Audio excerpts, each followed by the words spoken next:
Well, welcome to the Living Limitless podcast, and I am thrilled to have my good friend, Dr. Phil Hellman, as our first guest. And Dr. Phil is a family medicine, a primary care physician, and owner of Paradox Health in Rochester Hills, a direct primary care practice. And we're going to learn all about that today and kind of get his perspective on all things health and wellness. So thanks for being here, Phil. Cheers, Seth. Cheers. Their Christmas mugs.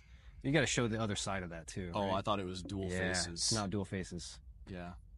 It's not like Mariah Carey's not singing in the background yet, but it's only it's Christmas mugs at Limitless. That's true. Hey, you know what? Anyone who's ever been here though knows that I have like 12 or 13 mugs just with random different themes all over the place. Just at work. I don't know. Just at how work. many do you have at home? A lot. And they're all random. They're not all like black or white cups. Well, hey, so let's go ahead and dive in. Phil, let's start breaking it down for people who might not be familiar with direct primary care and what it is. Sure. Can you tell us a little bit about that and about Paradox Health? Yeah, sure. So I run a direct primary care clinic. I'm a family medicine doc. And what direct primary care is compared to a practice that people are traditionally used to is there's a lot of different kind of catchphrases you can use, but we'll call the old model the fee-for-service model. Whereas the new model is more of a membership model. So direct primary care, put simply, is like affordable concierge medicine. So it's a lot of concierge groups. I know you and I were just talking about MDVIP Right. off camera. They're a little more focused on like the 1% that can afford them and trying to capture that market. Whereas direct primary care is meant to be a solution for everybody for primary care. What that looks like in reality is my patients pay me an affordable monthly membership fee every month, whether they see me or not. And in exchange for that, they get my time. Anything that they get on top of that, like a medication, labs, or imaging, that's all billed separately. But any visits with me are covered. Procedures are covered. And that's a lot. That's stitches, lipoma removals, toenails, all sorts of stuff. And it's also 24/7 access. So in our mind, it's actually even more valuable than concierge medicine because most concierge docs don't offer all those services for their membership. But in essence, it takes care of a lot of the problems that we see in the old system, which are problems of quality, access, and cost. So direct primary care takes care of all three of those issues because you get more time with your doctor, like 60-minute long physicals, which takes care of the quality part of things. You also get same-day appointments because we cap our memberships at, it depends on the doc and kind of how many they want to see. I'm at about 600 patients. I think the national average is about 500, and some people are as low as 200. The national average for direct primary care? Primary care. Yeah. So the fee-for-service model, you're probably seeing 2,000 or more. The average, I think, is 2,500 to 3,000 patients per panel. It's a huge difference. Which just makes it impossible to even see all of those people in a given calendar year. So again, same-day appointments are really easy to do because we're only seeing, on average, from 5 to 9 patients a day with a full panel. So we always have time to squeeze people in and take care of same-day issues. Sometimes we even just have patients that just show up unannounced and ask for things, which we don't encourage, but even that we typically have time to accommodate. And there's a few more differences. Not all direct primary care clinics do this, but we purchase our own wholesale medications from wholesalers. So the same people that Walgreens and not Rite Aid anymore, but Walgreens and CVS buy from, we buy from those people, but we don't mark up. So the pharmacies make all their money on drugs, and they've struggled to figure out how to do primary care. We make all of our money on primary care and don't make money on the drugs. And we're not drug pushers, but they do have a place. They are a tool. So, somebody comes in and they need something, we typically have it there, and it's super cheap. Same with labs and imaging. We have cheap cash pricing on that. So $40 for an x-ray of a long bone, $300 for a low back MRI, and labs. I think yesterday I was just looking, somebody wanted us to bill their insurance for a hemoglobin A1C that we had done. And I looked at my medical assistant and said, how much does that cost anyways? And she's like, I don't know, $3. And sure enough, I looked and it was like $3.15. Oh, wow. Yeah. Whereas normally if you use your insurance, you're probably going to end up having to pay $30 for that lab if it's not during your physical. So anyways, another way to look at it is kind of like Costco, where they make all the money on the membership. They make some money on selling things, but for the most part, it's all driven by membership. And so we're constantly trying to add services to make the membership more valuable. And that way we have less turnover and we have more people coming in.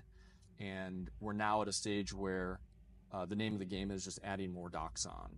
Because if you want to grow profit-wise, you either increase your prices and limit your membership, or you just grow your membership and you just have to hire more people and eventually start more locations and things like that. Yeah, man, that's super interesting. And I think one of the main reasons I wanted you to come on is that there's a huge need for focus on quality for the patient rather than quantity, right? Yeah. And there's a select amount of people innovating and doing things differently like that in Detroit Metro. And just quick story, like obviously full disclosure, my wife, my 4 kids, and myself have been patients of yours for, I don't know, 4 or 5 years maybe at this point. Yeah. And it's brought us tremendous value, but I remember a couple of specific things in the first few months of you being my doctor. And one of them was when I think one of us had a sinus infection early on in our membership with you. Mm-hmm.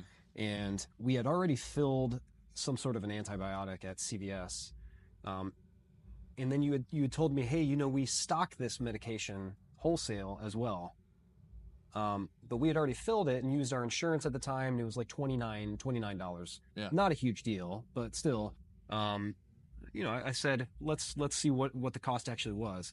And it was less than $2.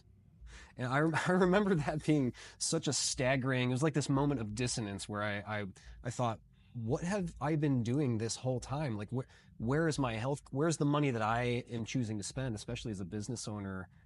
We pay out of pocket for a lot of things for our healthcare.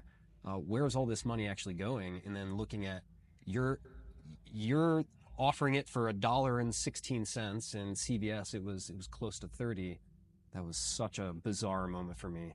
So I can attest to that, and obviously between the kids and concern of like broken bones and stitches and lipoma removal, we've used all of that stuff, so I can attest to it from your perspective. I remember one other thing. I remember this is something that we hear at Limitless a lot from our patients too, but I remember the first time that I actually sat down with you in your first location, and I remember the consistent feeling with other doctors that I had of kind of being rushed, I guess, and like my shoulders being tense and kind of waiting for the medical assistant to come in and kind of push me through and, get out of there as quickly as possible. I remember just sitting across from you at your desk and you just like looking at me. It's a vivid thing that I remember. You're just looking at me and just listening, and like there wasn't a time limitation. There was clearly there's not someone that you're trying to rush to get to immediately after me. Mm-hmm. And that wasn't because you weren't busy with patients. It was because your model is focused on actually helping. And I really value that. And that's very, very cool. And I hope that people can kind of explore this, both with Paradox and those that are outside of our area, looking into direct primary care as an option. Yeah. Yeah, there's a lot to say on, you could have a separate podcast on each of those topics. I believe it. The pharmacy stuff, it's basically like legalized fraud. You have these middlemen called pharmacy benefit managers that are supposed to negotiate a better price for you, the insurance holder. And in the end, they're just marking things up from wholesale. But it's cheaper than if you just went in there and said, I want to pay cash. Your antibiotic might have been $60, and they're like, well, we're getting you a discount to 30. Yeah. But really, they're still marking it up a ton. And sometimes you can go on, as you know, you can go to GoodRx and you can get a cheaper price paying cash with a coupon than you can with your insurance. So it's just fraud. Like there's no other, you can't call it anything else. It's pretty interesting. And Yeah. and it's also just frustrating. People have to know all of that in order to get medication that they need. Right. You know, they're taking advantage of people when they're at their most vulnerable. It's true. Yeah, and then as far as, what it's like to see docs and things like that, I mean, I remember going to my wife's OB appointment with her, with one of our children, and it was just, I wanted to pull my hair out. We were there for like 2 hours, and they did literally nothing. And we were just in the waiting room like 75% of the time. What a lot of people don't realize is it's not just patients that hate the system, it's doctors too. Yeah. And they're leaving in droves, and people are picking other careers. And so it's this kind of theme of like the system, squeezing both the doctor and the patient. And I know it's the same in PT. Yeah. And actually, when you mentioned the pharmacy, I was thinking of like, if you go to another PT clinic, a big guy, ATI or whatever, they'll charge you $350 for a cash pay visit, and you have no idea that it's $350 an hour. I mean, I don't think there's a lot of attorneys that don't charge that. Correct. Yeah. But then if you go to Limitless, it's a lot cheaper. Yeah. Like half the price. Right. But people don't know that. Right. It is interesting. Well, it's a good segue into kind of my next question, which is I'm curious, what was your aha moment to some degree of when you decided that direct primary care was more your career path? So do you remember it? It was kind of multifactorial. I always knew I wanted to do my own thing. Mm-hmm. And part of that was there were areas in medicine that I thought weren't treated properly. I think that all really started, I became diagnosed as a type 1 diabetic when I was in medical school, and I sort of figured out how to treat it in a slightly different way than what mainstream medicine would have you do, which is mostly just kind of dosing based on what you're eating, and not really paying attention to what you're eating. But I figured out if you really paid attention to that the dosing was much easier and it was easier to control it. And so that was one thing I worked on with some of my patients in residency and had great success with it. And so it was kind of an unorthodox approach with a much better outcome. Yeah. And so, so things like metabolic syndrome as well as lipid management had me thinking, I really want to do my own thing. Mm-hmm. So I don't have to work in a Beaumont clinic or, a big system clinic and follow their algorithms. And then when I first started practicing, it was actually in Oregon that I took a job, and I was in a group practice, and there was a guy there that left the practice to start a direct primary care clinic. And he told me about the membership model, and, because I always knew I wanted to do it, but I didn't quite know how to do it. I didn't know what payment would look like. Would I have just a menu and still be fee for service, but not accept insurance? So when he told me about the membership model and what the pricing was, I was just like, makes perfect sense. That's what I'm going to do. And then when I moved back to Michigan, I kind of made that decision. Like, I think now's the time to do it. Awesome. It's very cool. All right. So a little bit of a wild card question for you then, still about direct primary care, but in a world where DPC medicine became the status quo and this is how things are going, how do you think it would fundamentally change the way that Americans approach their health and their healthcare? And like, what type of ripple effects would we see across the healthcare system?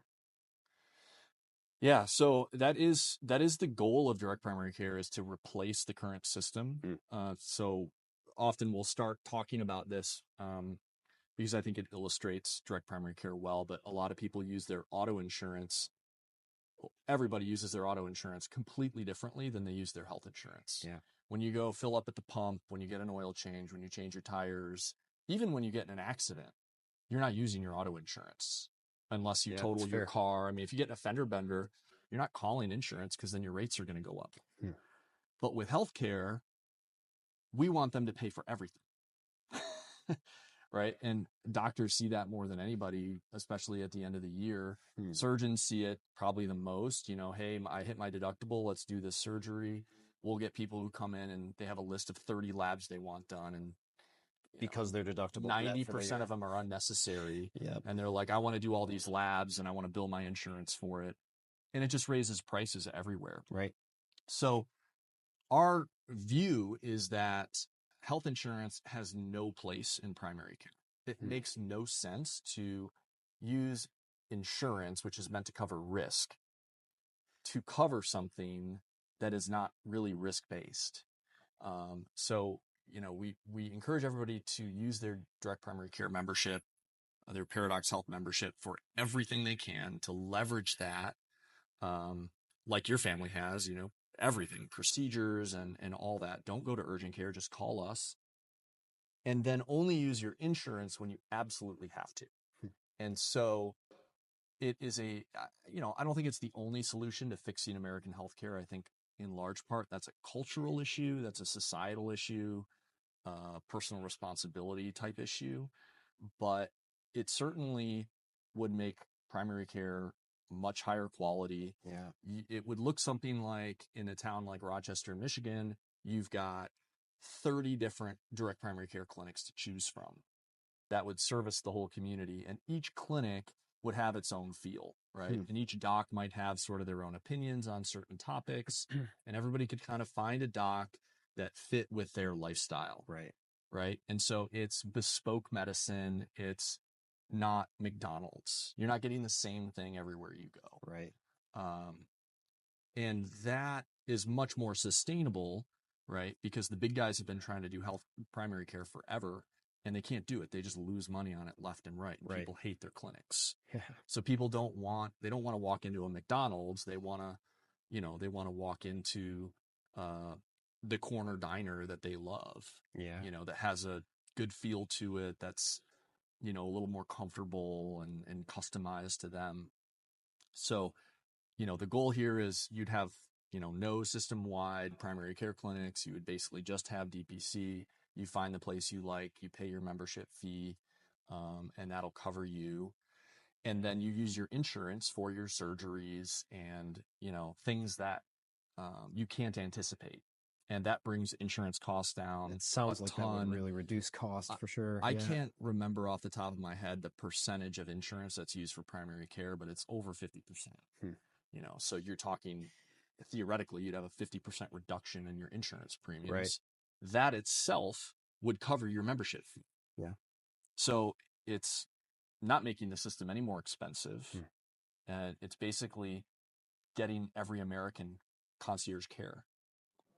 Sounds like a no-brainer. I mean, that sounds like a pretty good future, exactly. if I'm honest with you. Yeah. Yeah. I get a lot of people that when we're talking about Paradox and we're talking about you and Dr. Davenport as well,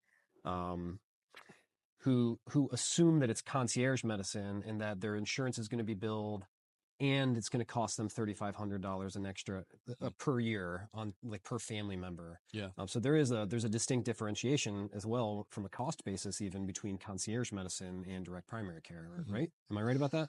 Yes, you are, Seth. Thank you very much.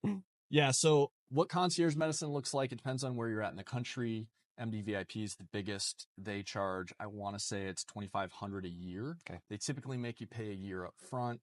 They also, not every clinic, but most clinics are going to bill your insurance when they see you. We call that double dipping or a hybrid practice. We think it's bad because then you're just kind of bad at, you're bad at direct primary care and you're bad at the insurance side. You're not, you need to focus on one or the other. If you're in New York, you can find, actually around the country, I just heard of a company, they're charging $30,000 a year for a membership. And part of their membership is life flight from anywhere in the world, right? But the only people, the off chance that you need a life flight, but it's totally worthless because these people all have private jets anyways. Yeah, right. What do you need the life flight for? It's crazy. So it's a lot of stuff that's pretty superfluous. Makes people feel important. They offer a CEO physical. I actually have patients that used to do those. They'd get all this testing done every year and they pay $5,000 for it. And we can do that kind of a la carte for them for a fraction of the price. Yeah. Just because we're not marking it up. So our prices range from anywhere from $30 a month for a child who's got an adult guardian or parent as a member, all the way up to $100 a month for somebody who's 65 and up. So through the age groups, it kind of goes up by $20. So without an adult, it's $40 for a child, and then young adults, 20 to 39 are 60 a month, 40 to 64 are 80 a month, and then 65 and up are 100 a month. Hmm. We're kind of on the lower end in terms of pricing, but our goal is more scale and sort of being appealable to everybody. And it's frankly more fun to practice medicine that way. Sure. And then we have like a $220 cap on families, and we also have a special rate for employer groups. We have a couple of employer groups that are with us, but most of it's families and individuals. Awesome. All right. So moving on here, when we look at the community that we're in, Rochester Hills, um, Rochester Hills is very unique. It's a big town. There's hundreds of thousands of people between Rochester and Rochester Hills, and yet it feels like you can bump into someone that you know almost any place you go, whether it's a restaurant or the grocery store. Yeah. So very strong sense of community. I know that Paradox Health plays a role in the community, but I'm curious how have you gotten involved at all locally? Any local initiatives? Any sort of community involvement that you're a part of? I mean, we've mostly been involved in things like chambers of commerce Yeah. and different like networking groups and things like that. Mm-hmm. So yeah, I mean that's kind of been our main involvement, and that's like you said, you bump into people, and we've actually developed a lot of relationships from that, and it's seems like any I can pretty much go to any event now and I know somebody there. Right. It's kind of interesting. You are involved with businesses, though. Quite a Right. few businesses are kind of choosing. I know that's what we do with Yeah. all my employees at Limitless have an access to you, Right. or not you specifically, but to Paradox. Yeah. So like how many types of or how many businesses locally are you involved with? Um, it'd be hard for me to just say it off the top of my head, but we probably have about 10.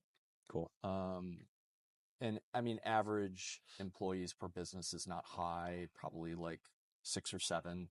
Um, we recently had a few sign on. We had a nursing home group sign on, so it's like 2 locations, one here and one in Bloomfield, and then another tree trimming business, we'll just say. Yeah. And they're like a franchise, so they've got employees kind of all over Metro Detroit. Awesome. So yeah, and I think that the corporate side of direct primary care is growing. Yeah, I would imagine. Because it's a great way for employers to cut down on costs, and they are very focused on that because it's typically their second line item, right behind payroll Sure. is healthcare. So yeah, it's a little bit harder to get the employees to actually come in and see the doctor, Yes. because they just don't understand it. Typically, once they come in once, though, then they're hooked and they're like, okay, this is good, and I understand it now. Yeah, I mean that's been I think a lot of people's experience. They're a little bit of uncertainty, a little bit of fear of the unknown, Yeah. and then once you experience it, it takes away all that fear. I would imagine Yeah. on the first visit. Well, all right. So one thing I want to make sure that we're doing is talking, to the audience. Which when we look at people that follow Limitless and that are engaged with us, it's a lot of active individuals that are pursuing fitness, that are potentially obsessed with fitness, things like CrossFit and marathon running.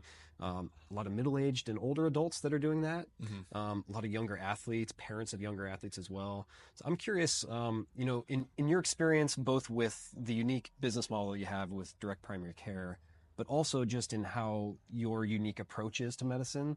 What are a few tips that you have? I know that's a very generalized question, but when we look at some of the most common things that you see, from diabetes to high blood pressure to obesity to even pain, what are some tips that you have that come to your mind that our audience can find helpful? I know I'm going to offend somebody by saying this, but That's fine. we get asked so often. Patient will come in and say, "Hey, I read about X, Y, or Z." Yeah. Something, whether it's sauna, cold therapy, a supplement. You're talking about me right now? Usually it's a supplement. No, not Yeah. you, because you're in shape and you work out. Well, thank you. Usually it's a supplement or something like that. And these are often people who eschew pharma, and they say, "I don't want to take any pills. That's bad for you." But they're also people that don't really put in an effort.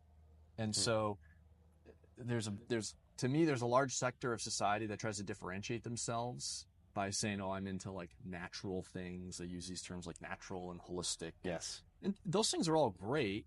The problem is when that's your solution rather than putting in the work. Uh, and so my best advice to people, that's general, is if you take all the time that you spend researching exogenous molecules like supplements, and different ways like, elixirs of life and the key to longevity and things like that. If you take all that time and you exercise or you walk outside or you do something that you know is going to benefit you, but might require you getting up and moving, you're going to be much better off. That's a great piece of advice. I mean, you're essentially saying be intentional with your life, like actually, like don't be a keyboard warrior to some degree. We see the same thing, honestly. I mean, I think one of the biggest keys for people that are in pain that we work with is do something intentional that's aiming at getting you away from that problem that you're dealing with.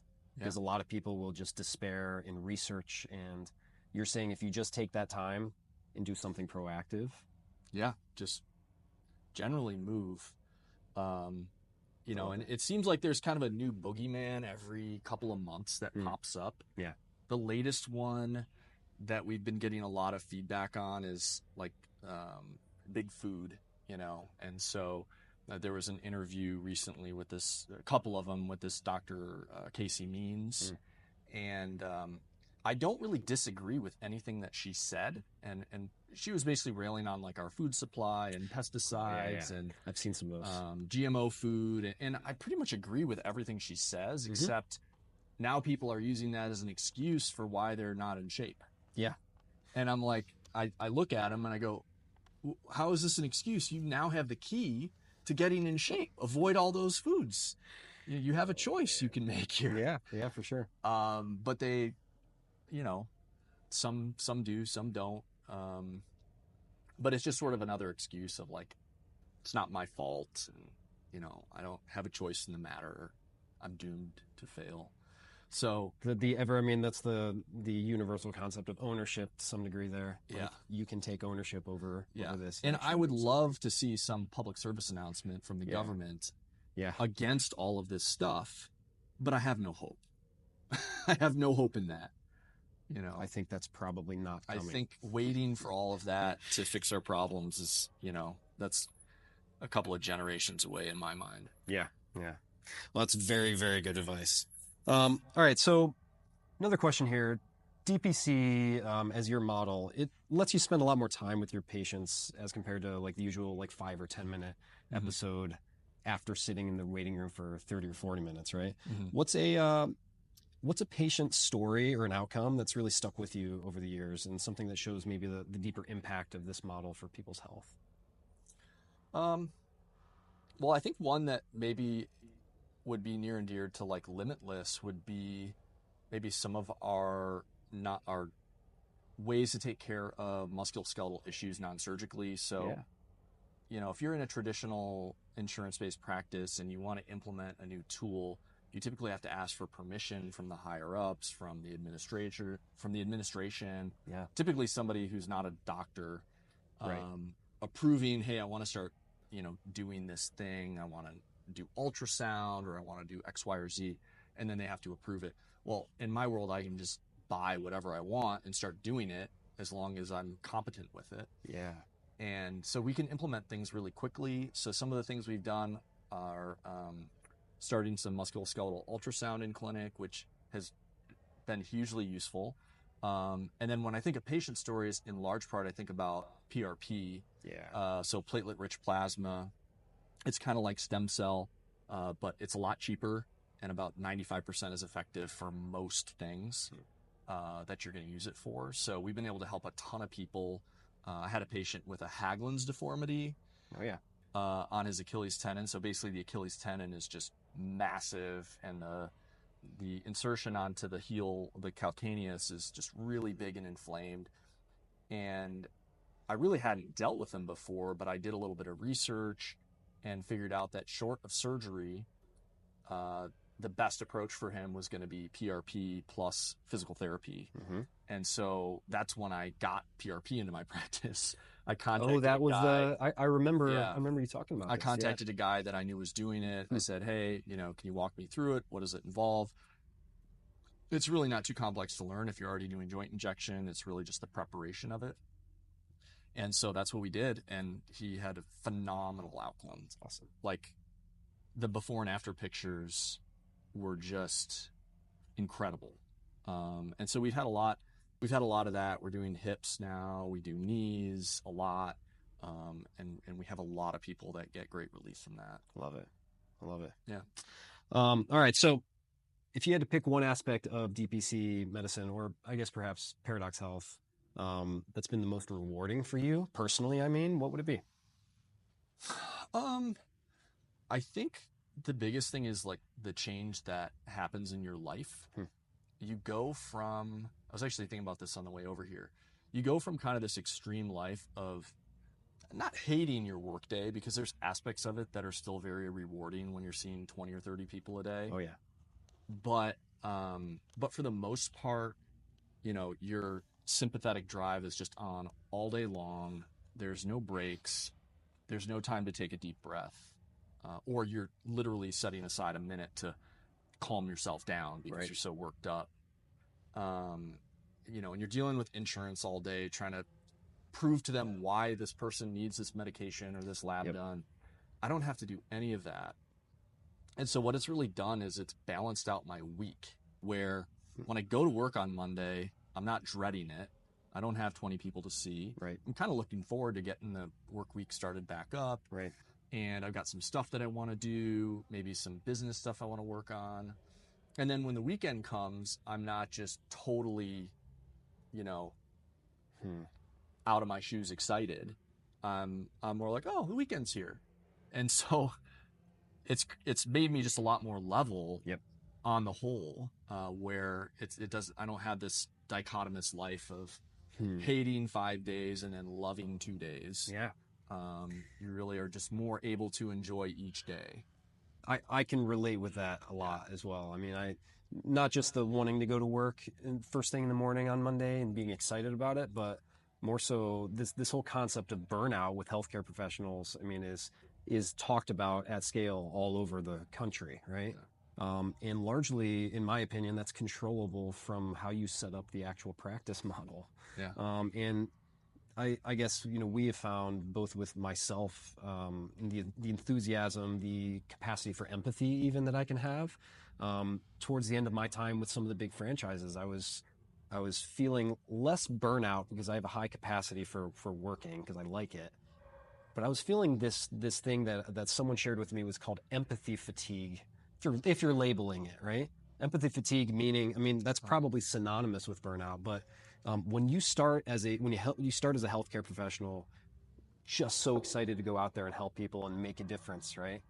And then your ability to empathize with the person, the human in front of you, starts to fade. That's a scary thing, and unfortunately, the patient is the person that experiences the consequence there. So having more of that balance for you and for us at Limitless, with just the practice model difference, allows us to actually offer a higher quality. Yeah. Right. If you can approach that person with empathy and you actually care, like, it's not fake. You're not trying to cash a paycheck here. You're excited to help that person in front of you. Mm-hmm. That makes all the difference, I think, for patients. Yeah. And I mean, in my world, typically, we always called it being jaded. Yeah. You lose that empathy in residency. Yeah. Not with everybody, but there's days where you're so overworked and you just don't care. Yeah. Because you're too tired to care. You're putting yourself through something that you're not built for. Right. Right. You're not made for. So, it's. I tell people this story. One of my roommates from residency actually called me up a year and a half out from residency and told me he was ready to quit medicine after a year and a half. I was shocked. Yeah, that's humbling. And what happened was he was at a rural clinic, and then his clinic got bought by one of the big guys. Yep. It's spelled Mayo. And Yep. it went from, hey, let's get Dr. Linder's input on this new maybe rule or whatever we're going to implement, to the new admin coming in and saying, this is what you're going to say. So they just, you go from being independent and having an ability to contribute and think critically to just being a cog in a machine. Yeah. That's really unfortunate. Yeah. You can say that again. So That's for sure.